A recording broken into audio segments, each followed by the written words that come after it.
எழுத்தாளர் ஜெயமோகன் அவர்களின் தூய அத்வைதம். அன்புள்ள ஜே, உங்கள் பல கட்டுரைகளில் தூய அத்வைதம் என்று வருகிறது. அது என்ன, வேதாந்தமா? அல்லது அத்வைதத்திலேயே இரு பிரிவுகள் உள்ளனவா? அத்வைதத்தை சைவம் என்று கொள்ளலாமா? ஏனெனில் வைணவர்கள் அத்வைதத்தை மறுத்துதானே விசிஷ்டாத்வைதம் பேசுகிறார்கள். தமிழ்நாட்டில் சைவர்களான ஸ்மார்த்த பிராமணர்களே அதிகம் அத்வைதம் பேசுகிறார்கள். இந்த குழப்பம் பல வருடங்களாகவே எனக்கு இருக்கிறது. உங்கள் விளக்கம் உதவும் என நினைக்கிறேன். அன்புள்ள வாசகருக்கு, நானும் பல சந்தர்ப்பங்களில் நேர் பேச்சில் இந்த கேள்விக்கு பதில் சொல்ல நேரிட்டிருக்கிறது. அந்த பதில்களை இந்த தருணத்தில் தொகுத்து கொள்ளலாம் என நினைக்கிறேன். வேதாந்தம் என்பதன் நீட்சியும் வளர்ச்சியும் தான் அத்வைதம். அத்வைத வேதாந்தம் என்றுதான் சொல்வார்கள்.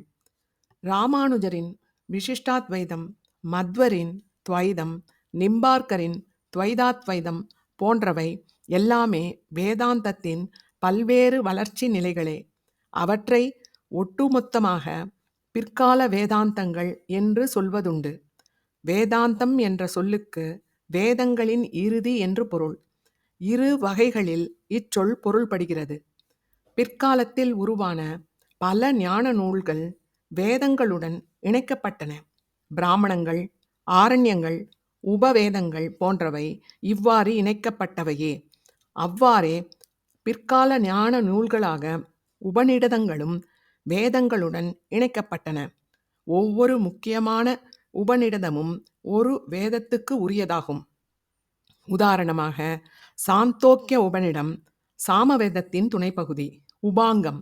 இவ்வாறு வேதங்களின் இறுதியாக இணைந்தவை. அதனால் உபநிடதங்களை ஒட்டிய சிந்தனை வேத இறுதி என்ற பொருளில் வேதாந்தம் என்று அழைக்கப்பட்டது.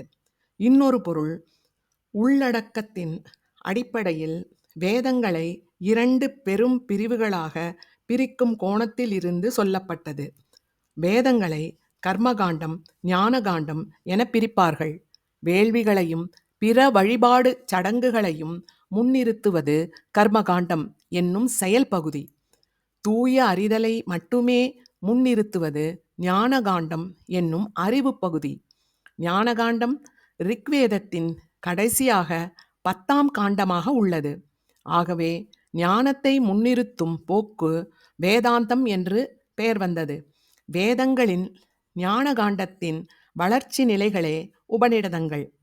ஆகவே வேத ஞானம் இரு பெரும் பிரிவுகளாகவே எப்பொழுதும் இருந்து வந்தது. ஒன்று, வேள்வியையும் சடங்குகளையும் முன்வைக்கும் தரப்பு. இது பூர்வ மீமாம்சம், முதல் சிந்தனை போக்கு என்று சொல்லப்பட்டது. இவர்கள் வேதங்களை முழு முதல் ஞானமாக குறிப்பிட்டார்கள். வேதங்களை ஓதுவதே முக்திக்கான ஒரே வழி என்றார்கள்.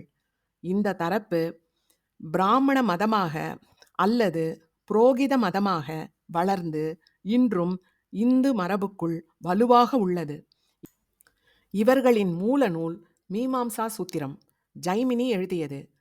தூய ஞானத்தை முன்வைக்கும் தரப்பே வேதாந்தம். இது உத்திர மீமாம்சம், பிந்தைய சிந்தனை போக்கு எனப்படுகிறது. உபநிடதங்களில் பேசப்படும் இதுவும் இதுவே. கீதையே இதன் முதல் நூலாகும். இந்து ஞானமரபின் 3 தத்துவங்கள் பிரஸ்தானத்தயம் எனப்படும். நூல் தொகை வேதாந்தத்தின் மைய ஞானத்தை விளக்குவது. உபநிடதங்கள், கீதை, பிரம்மசூத்திரம் ஆகியவையே 3 தத்துவங்கள். பாதராயணர் எழுதிய பிரம்மசூத்திரம் வேதாந்தத்தின் கோட்பாட்டு நூல். இந்து ஞானமரபின் தூய அறிவு தரப்பு, அதன் தத்துவ உச்சம் வேதாந்தமே. வேதாந்தம் பௌத்தத்துடன் உறவாடியது. பௌத்தத்தை அது வளர்த்தது. அதன் விளைவாகவே அதனுள் மகாயான பிரிவின் யோகாச்சார பௌத்த தரப்புகள் உருவாகி வந்தன. அந்த தரப்புகள் சூன்யவாதம் என்றும் விஞ்ஞானவாதம் என்றும் மேலும் மேலும் நுண்மை கொண்டன. திக்நாகரின் விஞ்ஞானவாதத்தின் பிரபஞ்ச விளக்கத்தை உள்ளிழுத்து கொண்டு புது பிறவி பெற்ற வேதாந்தமே அத்வைதமாகும். 8ஆம் நூற்றாண்டில் பிறந்த சங்கரர் பிற வைதிகர்களால் மாறுவேடமிட்ட பௌத்தன் என்று பழிக்கப்பட்டார். ஆனால் அவரது தரப்பு பௌத்த ஞானத்தின் உச்சி முனையாகிய விஞ்ஞானவாதத்தில் இருந்து மேலே சென்று வேதாந்தத்தை விளக்கிய ஒன்று. ஆகவே அவர் பௌத்தர்களை எளிதில் வென்று மீண்டும் வேதாந்தத்தை இந்தியாவில் நிலைநாட்டினார். வேதாந்த மரபின் தனிப்பெரும் ஆளுமைகள் என்றால் அது கீதை இயற்றிய யாதவ மன்னனாகிய கிருஷ்ணனும் சங்கரரும் தான். அத்வைத்தம் இந்தியாவில் ஒரு பெரிய அலையை உருவாக்கியது. அத்வைத்தமே பிறகு வந்த எல்லா இந்திய சிந்தனைகளுக்கும் அடிப்படை கட்டுமானமாக அமைந்தது. இந்து சிந்தனைகளுக்கு மட்டுமல்ல, சூஃபிசம் போன்ற இஸ்லாமிய சிந்தனைகளுக்கும் சீக்கிய சிந்தனைகளுக்கும் கூட. ராமகிருஷ்ண பரமஹம்சர், விவேகானந்தர், நாராயணகுரு போன்றவர்கள் அத்வைதிகளே. வள்ளலாரின் ஜோதி தரிசனத்தில் அத்வைதம் உண்டு. ஐயா வைகுண்டர் பேசியது அத்வைத்தமே. ரமணர் முதல் ஜே கிருஷ்ணமூர்த்தியின் சிந்தனைகள் வரை நாம் அத்வைதத்தின் வலுவான பங்களிப்பை காண முடியும். அத்வைதத்துடன் விவாதிக்கும் முரண்பட்டும் பல்வேறு சிந்தனைகள் 7ஆம் நூற்றாண்டு முதல் பிறந்தபடியே இருந்தன. அவையே பிற்கால வேதாந்தங்கள். சைவ சித்தாந்தத்தின் கருதுகோள்களிலும் அத்வைத்தமே முன் உதாரணமாக சிந்தையாக உள்ளது. விசிஷ்டாத்வைதம் என்றால் தனிச்சிறப்புள்ள அத்வைதம் என்றே பொருள். வேதாந்தம் என்பதும் சரி, அதன் மறுவடிவான அத்வைத்தமும் சரி, மதம் சார்ந்தவை அல்ல. அவற்றுக்கு மத கட்டுமானம் தேவையில்லை. அவை தூய தத்துவங்கள். ஆகவே பல சமயம் மத அமைப்புக்கு எதிரானவையும் கூட. உதாரணமாக தர்க்கம் என்ற அறிவுத்துறையை எடுத்துக்கொள்ளலாம். தர்க்கம் கணிதத்தில், இயற்பியலில், பொருளியலில், சமூகவியலில் எல்லாம் உள்ளுரையாக செயல்படக்கூடியது. அதற்கென ஒரு அறிவியல் தளம் இல்லை. அத்வைத்தம் இனிப்பு போல. அது சீனியில் இருக்கலாம், பழங்களிலும் இருக்கலாம், பாலிலும் இருக்கலாம். அத்வைத்தம் ஒரு தரிசனமும் அதற்கான தர்க்கமும் இணைந்த ஒன்று. அது சைவம், வைணவம், சாக்தம் எல்லாவற்றுக்கும் பொது. இந்திய மதங்களை ஏற்காத ஒவ்வொருவரும் அது உரியதே. அறிவியலின் எந்த தளம் சார்ந்தும் அத்வைதத்தை விளக்கிக் கொள்ளலாம். நான் டேவிட் அட்டன்பரோவின் இயற்கை குறித்த வரிகளை கேட்கையில் அவர் நவீன உயிரியல் சார்ந்து ஒரு அத்வைதத்தை தான் சொல்லிக் கொண்டிருக்கிறார் என்று நினைப்பேன். இயற்கை என்பது வெளியே இல்லை, நீங்கள் அதிலிருந்து வேறல்ல, அது நீங்களேதான், தத்துவமசி என்றுதான் அவர் சொல்கிறார். இந்து ஞான மரபில் ஒரு முக்கியமான செயல் இயக்கத்தை காணலாம்.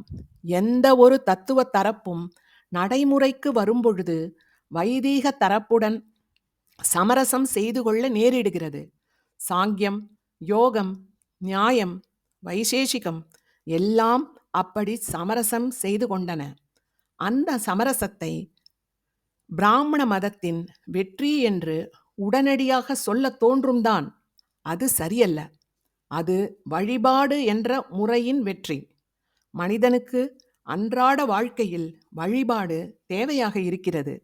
நாத்திகம் கூட காலப்போக்கில் அவர்களுக்கான வழிபாட்டுச் சடங்குகளை கண்டடைவதை காண்கிறோம்.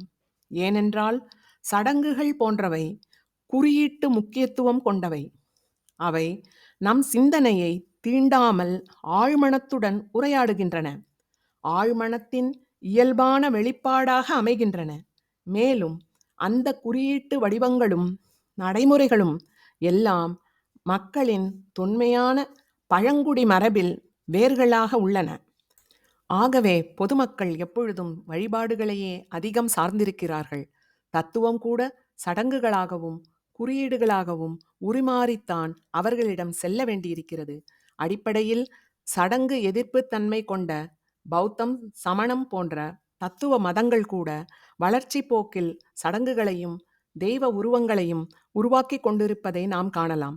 பூர்வ மீமாம்சம் என்னும் பிராமண மதம் முழுக்க முழுக்க சடங்குகளை சார்ந்தது. மிகவும் நெகிழ்வுத்தன்மையுடன் அது பல்வேறு இனக்குழுக்களை, சடங்குகளையும் தெய்வங்களையும் தன்னுள் இழுத்து கொண்டு விரிவாக்கம் பெற்றுக்கொண்டே இருந்தது. ஒரு கட்டத்தில் இந்து மரபின் வெகுஜன தளமே அதுதான் என்றாயிற்று. ஆகவே இந்து ஞான மரபின் எந்த ஒரு தத்துவ தளமும் அந்த வெகுஜன தளத்துடன் சமரசம் செய்தே ஆக வேண்டும் என்ற நிலை வந்தது. அது மெல்ல மெல்ல அத்வைதத்தின் ஒரு தரப்பு சடங்குகளுக்கும் தெய்வங்களுக்கும் இடமளிக்க ஆரம்பித்தது. சங்கரரே சௌந்தர்யலகரி முதலிய பக்தி நூல்களை எழுதினார் என்ற வரலாறுகள் உருவாகி வந்தன. மொழியமைப்பை வைத்து அந்த நூல்கள் சங்கரருடையவை அல்ல, பிற்காலத்தவை என ஆய்வறிஞர்கள் சொல்லி இருப்பதை காணலாம். அத்வைதத்தின் ஞானதளம் சாமானியம் விசேஷம், அதாவது பொதுதளம் சிறப்புத்தளம் என்று இரண்டாக பிரிக்கப்பட்டது. விசேஷ தளத்தில் அகம் பிரம்மாஸ்மி, நான் கடவுள், தத்துவமசி, அது நீயே போன்ற தரிசனங்கள் செல்லுபடியாகும் என்றும், சாமானிய தளத்தில் வழிபாடுகள் சடங்குகள் தேவை என்றும் சொல்லப்பட்டது. ஏற்கனவே கடவுள்களையும் வழிபாட்டையும் உள்ளே கொண்டு வரவேண்டும் என்பதற்காகவே அத்வைதத்திலிருந்து விசிஷ்டாத்வைதமும் துவைதமும் பிரிந்து வந்தன. காலப்போக்கில் அத்வைதமும் அவ்வாறே ஆயிற்று. பக்தியை மைய ஓட்டமாக கொண்ட சைவ வைணவ மதங்களின் உயர் தத்துவ தளமாக அத்வைதம் விளக்கப்பட்டது. இந்த சமரசத்துக்கு எதிராக உள்ள தரப்பையே நாம் தூய அத்வைத்தம் என்கிறோம். இது அத்வைதத்தின் மூல தரிசனத்தை முழுக்க முழுக்க சார்ந்திருக்கிறது. அதை வெகுஜனமாக்குவது இல்லை. அதாவது இது முழுக்க முழுக்க ஞான காண்டத்தை சார்ந்தது. சுத்த அறிவே சிவம் என கூவுவது. ஆகவே மதம் சாராதது. ஒரு தரிசனம் மட்டுமாக நிற்கும் தன்மை கொண்டது. ஒரு தர்க்க நிலையாக தன்னை முன்வைப்பது. இது ஏன் தேவையாயிற்று என்று பார்க்கையில் ஆர்வமூட்டும் ஒரு வரலாற்று பரிமாணம் கண்ணுக்கு படுகிறது. ராமகிருஷ்ணர் உருவ வழிபாட்டாளராக இருந்தார், சாக்தேயராக இருந்தார். அங்கிருந்து தன் இறுதி காலத்தில் அவர் தூய அத்வைதம் நோக்கி வந்தார். ஆனாலும் முழுமையாக அவர் இறை வழிபாட்டில் இருந்து வெளியே வரவில்லை. ஆனால் அவரது மாணவரான விவேகானந்தர் தூய அத்வைதி. அதுபோல நாராயணகுரு இறை வழிபாட்டாளராக இருந்தார். சாரதா அஷ்டகம், சுப்பிரமணிய அஷ்டகம் போன்ற நூல்களை அவர் எழுதினார். அருவிக்கரையில் அவர் சிவலிங்கத்தை நிறுவினார். ஆனால் காலப்போக்கில் அவர் தூய அத்வைதத்தையே முன்வைத்தார். அவர் இறை வழிபாட்டை முன்வைத்தது எளிய மக்களுக்காக. அவர்கள் அவரை தொடர ஆரம்பித்த பின்னர் கடைசி காலத்தில் விளக்கையும் சத்தியம் தயை தர்மம் என்ற சொற்களையும் தான் இறை வடிவமாக நிறுவினார். கடைசியில் நானே கடவுள் என்ற சொல்லின் வெளிப்பாடாக நிலைக்கண்ணாடியை மூல விக்கிரகமாக நிறுவினார். அவரது மாணாக்கர்களான நடராஜகுருவும் நித்திய சைதன்ய யதியும் முழுக்க முழுக்க தூய அத்வைதிகள். அவர்கள் எப்பொழுதும் எவ்வகையிலும் இறை வழிபாட்டையோ சடங்குகளையோ செய்தவர்கள் அல்ல. ஏன் இந்த மாற்றம்? பொதுஜன இயக்கமாக செயல்படும் பொழுது குறியீடுகளும் சடங்குகளும் தேவைப்படுகின்றன. மரபில் ஊறிய மக்களிடம் பேசும் பொழுது அவையின்றி அமைவதில்லை. ஆனால் இந்து ஞான மரபு மேலை சிந்தனையின் உச்சங்களை தூய அத்வைதம் மூலமே சந்திக்க முடியும். மேலை சிந்தனையுடன் உரையாடிய விவேகானந்தர், அரவிந்தர், நடராஜகுரு, நித்திய சைத்தன்யயதி, ஆத்மானந்தர் போன்ற அனைவரும் தூய அத்வைதத்தை நோக்கி வந்தது இதனால்தான். வைணவமும் அத்வைதத்தை சாராம்சத்தில் ஏற்றுக்கொண்டதே. தென்னிந்தியாவில் இரு பெரும் வைணவ ஞானியான ராமானுஜரும் மத்வரும் விசிஷ்டாத்வைதம் துவைதம் என்னும் இரு தனி ஞான மரபுகளை உருவாக்கி கொண்டமையால் அத்வைதம் அதற்கு எதிரானது என்ற மனபிம்பம் நம்மிடம் உள்ளது. ஆந்திரத்தில் 14ஆம் நூற்றாண்டில் வாழ்ந்த நிம்பார்க்கர் அத்வைதிதான். அவரது அத்வைதம் துவைதாத்வைதம் என்று சொல்லப்பட்டது. அவர் வைணவர். பிரம்மத்தை அவர் கண்ணனாகவும் ஆத்மாவை ராதையாகவும் உருவகித்து கொண்டார். சுத்தாத்வைதம் என்று மரபில் சொல்லப்படும் ஒரு தரப்பும் உண்டு. அது ஒரு தீவிர வைணவ மதம். அதன் நிரூபணர் 15ஆம் நூற்றாண்டைச் சேர்ந்த வல்லபர். தெலுங்கு பிராமணரான அவர் தன் தரிசனத்தை காசி, மதுரா, பிருந்தாவனம் போன்ற பகுதிகளிலேயே பரப்பினார். அனுபாஷ்யம் என்ற பெயரில் அவர் பிரம்ம சூத்திரத்துக்கு ஒரு உரை எழுதியிருக்கிறார். ஆனால் சுபோதினி என்ற அவரது ஸ்ரீ பாகவத விளக்கமே இன்றும் பெரும் புகழ் பெற்றுள்ளது. கிரிதரன், பாலகிருஷ்ண பட்டர், கோபேஸ்வரர் போன்ற சீடர்கள் அவருக்கு பின் அவரது மதத்தை முன்னெடுத்து சென்றார்கள். சங்கரரின் அத்வைதம் பிரபஞ்ச நிகழ்வுக்கு காரணமாக காட்டுவது மாயையை. அந்த மாயையை ஏன் பிரம்மன் உருவாக்குகிறது என்பதற்கு அதில் பதிலில்லை.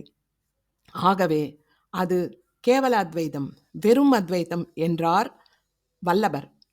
பிரபஞ்ச தோற்றம் என்பது பிரம்மத்தின் லீலை என்ற விரிவான விளக்கம் அளிக்கும் வல்லபர் தன்னுடைய சுத்த அத்வைத்தம் என்று சொல்கிறார். இந்த பிரபஞ்சம் என்பது பிரம்மத்தின் அழகிலா விளையாட்டு என்கிறார். அதை விளக்க கிருஷ்ணலீலையை மைய படிவமாக வைக்கிறார். எரியும் தீயிலிருந்து தீப்பொறிகள் சிதறுவது போல ஆற்றல் மயமான பிரம்மத்திலிருந்து பிரபஞ்சங்கள் உருவாகி வந்தன என்பது வல்லபரின் விளக்கம். ஆத்மாவும் பிரபஞ்சமும் மாயை அல்ல, அவையும் பிரம்மமே. மாயை என்று சொல்லி பிரபஞ்சத்தை நிராகரிப்பது பிரம்மத்தை நிராகரிப்பதேயாகும் என்கிறார் வல்லபர். கிருஷ்ணன் கோபிகளுடன் நடத்திய ராசலீலையை பிரம்மம் பிரபஞ்சங்களுடன் நிகழ்த்தும் லீலையின் குறியீடாக காண்கிறார். கோபிகா வல்லபனாகிய லீலா கிருஷ்ணன் அவரது கடவுள். அதே போல ஆடியும் பாடியும் கிருஷ்ணனை வழிபடுவது இந்த பிரபஞ்ச தரிசனத்தை அளிக்கும் என்று அவர் சொன்னார். அவரது மதம் பின்னாளில் புஷ்டி மார்க்க வைணவம் என்று அழைக்கப்பட்டது. இன்றும் மைய இந்தியாவிலும் வங்காளத்திலும் பிரபலமாக உள்ளது. புஷ்டி மார்க்கம் கோலாகல பக்தி என்ற வழிமுறையை கொண்டது. ஆட்டமும் பாட்டமும் கொண்டாட்டமுமாக கிருஷ்ணனை அறிய முயல்வது. இதன் யோக முறைகளில் ஒன்றுதான் சகசயனம். அதாவது கிருஷ்ணனை எண்ணி புலன்களை அடக்கி பெண்களுடன் படுத்துக்கொள்வது. கோலாகல ரூபனான கண்ணனை அறிய அது ஒரு வழி எனப்பட்டது. காந்தியின் குடும்பம் புஷ்டி மார்க்க வைணவத்தை ஏற்றுக்கொண்ட ஒன்று. அவரது பிற்காலத்து பிரம்மச்சரிய சோதனைகள் இதன் பின்புலத்தில் இருந்து வந்தவையே. இன்று புஷ்டி மார்க்கத்தை சுத்தாத்வைதம் என்று சொல்வதில்லை. தூய அத்வைதம் என்னும் பொழுது மதம், வழிபாட்டு சடங்குகள், கடவுள் ஆகியவற்றை சாராத அத்வைதம் என்றுதான் பொருள். நாராயணகுருவின் அறிவு என்ற சிறு நூல் தூய அத்வைதத்தின் மூல நூல் என்னும் அளவுக்கு அதை வரையறை செய்கிறது. அறிவே முழு முதல் என அறிந்து அறிவில் அறிவாக அமரும் நிலையே அத்வைதம் காட்டும் விடுதலை என அதில் நாராயணகுரு சொல்கிறார். கட்டுரை நிறைவு.